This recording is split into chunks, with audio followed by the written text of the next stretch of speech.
Kurt Broderson. You're watching Real Local. We are here at the Middlebury New Filmmakers Festival this entire weekend. There's been film after film after film. I think there's close to 90. And one of the best things about the festival is so many of the filmmakers are actually here with their films. And right now I have a chance to be with Bill Idelot, who is the co-writer and director of Mail.Man. So, actually, don't forget the dot. It's Mail.Man. Mail.Man. That's what separates it from other titles of a similar nature. Gotcha. Well, welcome to Middlebury and the festival. It's good to have you. Glad to be here. Maybe we can start talking about, where did the project come from? Well, the project really came from the fact that, I've been doing commercial or industrial corporate filmmaking for a lot of years. And had some involvement in some longer format independent feature work back in the 80s, not as director, but facilitating it for a writer-director by the name of John Sayles, actually. It was his very first breakout film called The Return of the Secaucus 7.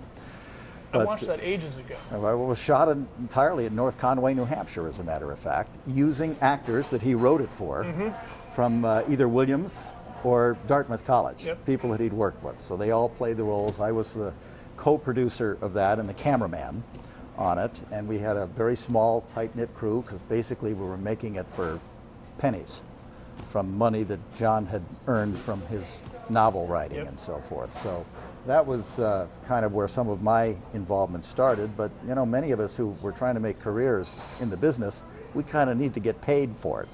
So I was married, had kids, needed to stay in the Boston area, and was doing a lot of work in corporate filmmaking, marketing, TV commercials, and so forth. And I was really kind of looking for the right opportunity to kind of get back into dramatic filmmaking.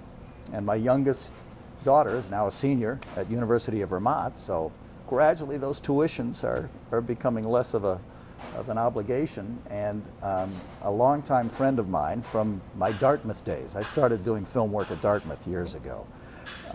His name is Dave Graves, and he has been an executive in broadcasting and worked for Yahoo and Reuters and Group W Westinghouse, but has pretty much stepped back from that and was interested in launching something of a dramatic nature himself.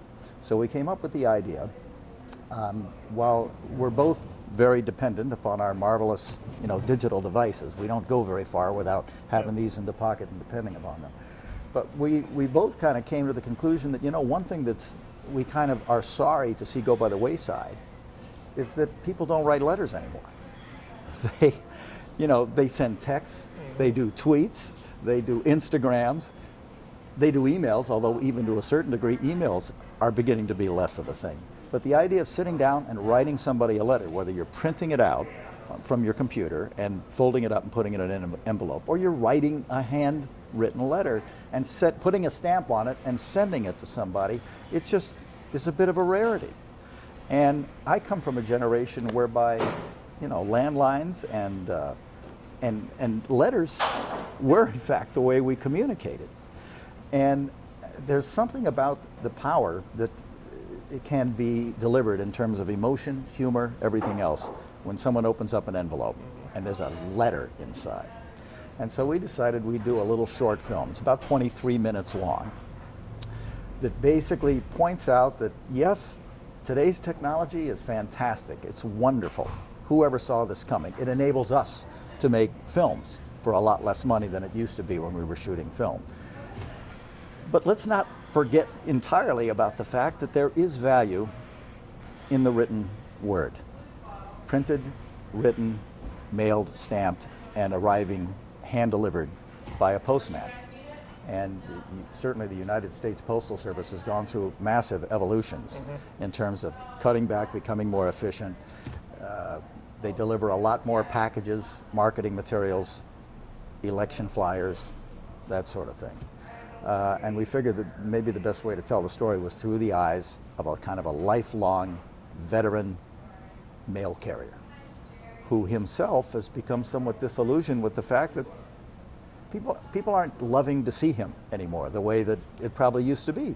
Right. For mailmen who were delivering college acceptance letters, who were delivering the birthday letter, delivering the message to your, to your parents from camp.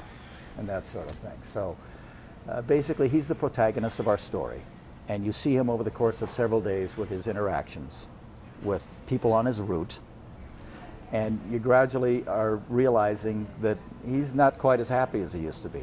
He's surrounded by technology, both in his work obligations, that he has to, literally scan certain mailboxes every 10 or 11 stops, that there's GPS in his trucks.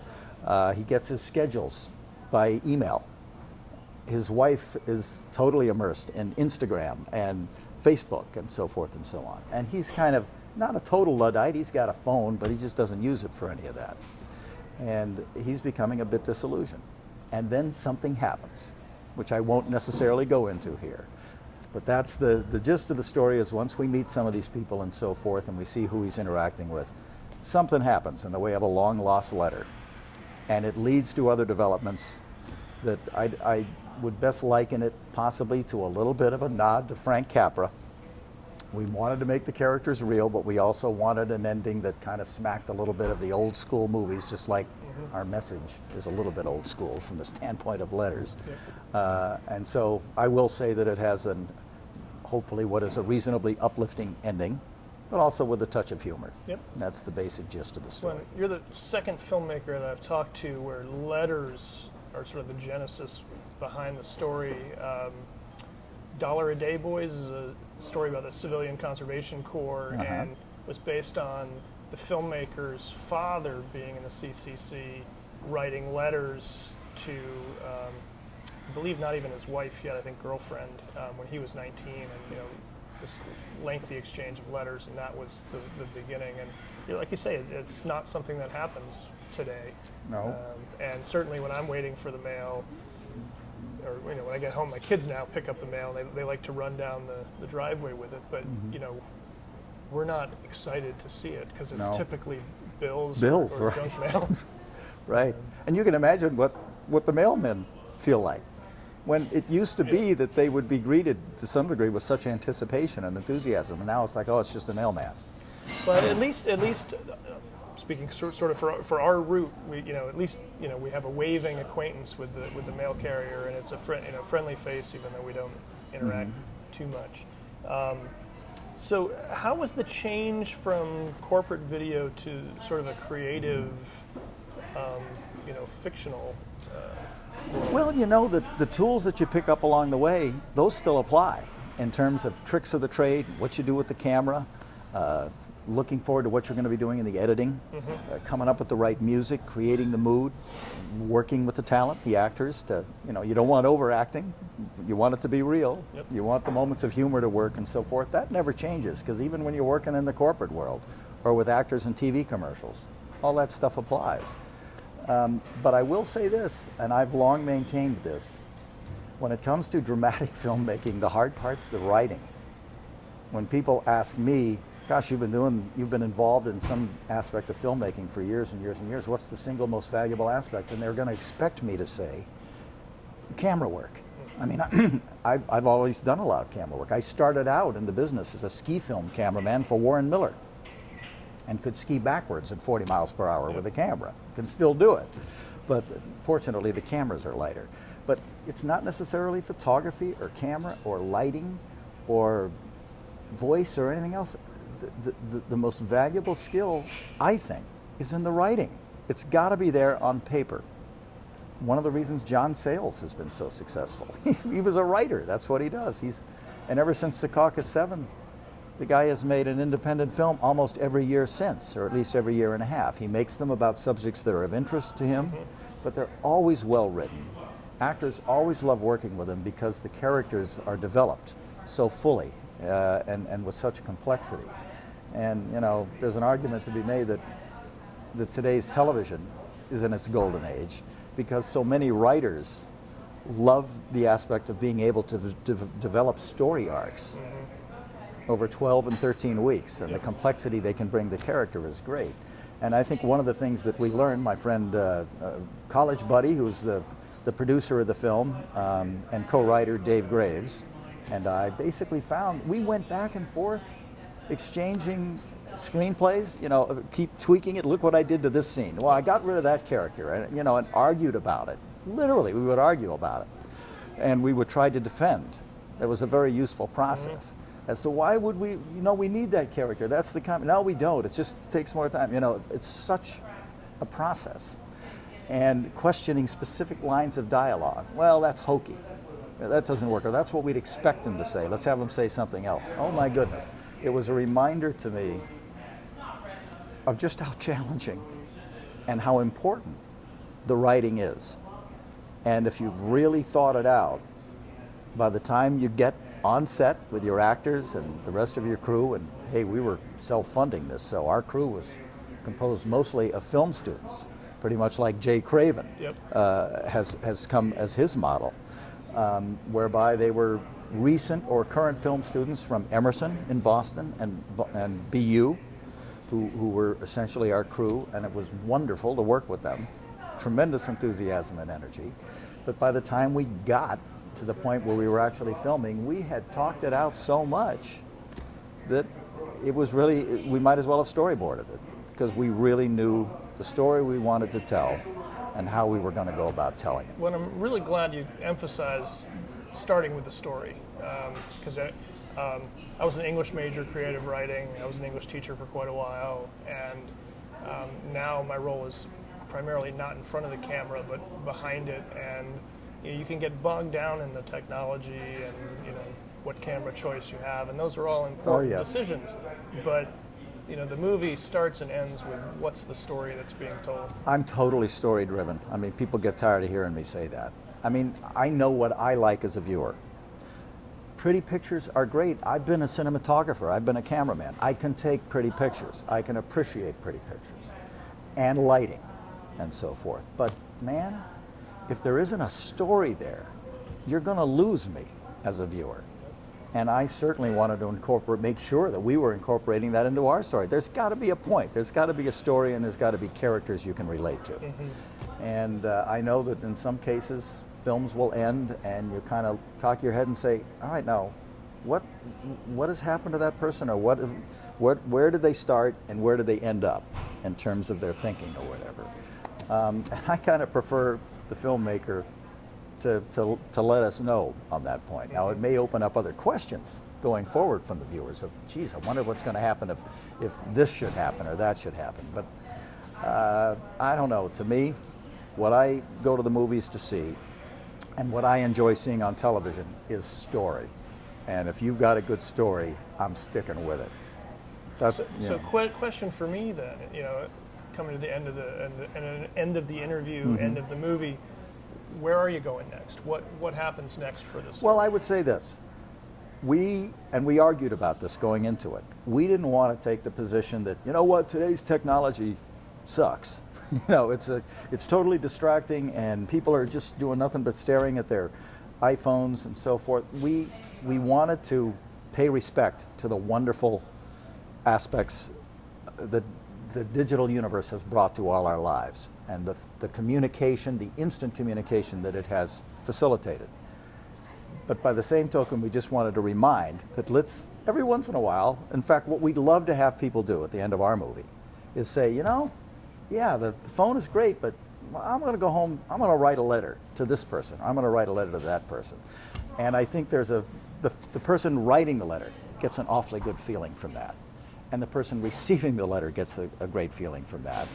And nobody's going to do that all the time, every day. But every once in a while, it could be an awfully good thing. And in between, we do our tweets and our texts and everything else, and we depend on the technology. We didn't want to put it down.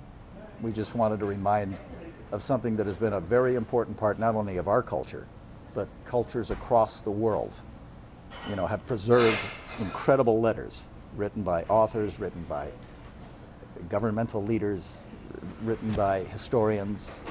It's an important thing that we didn't want to be left by the side of the road as roadkill. Right. And that's basically the story of Mail.Man. And other things on the horizon for you, other projects you're thinking of? Well, sure. I'm still in a position where I need to shop around for, the occasional corporate video or TV commercial and so forth. And I don't ever see myself retiring. I like doing this too much.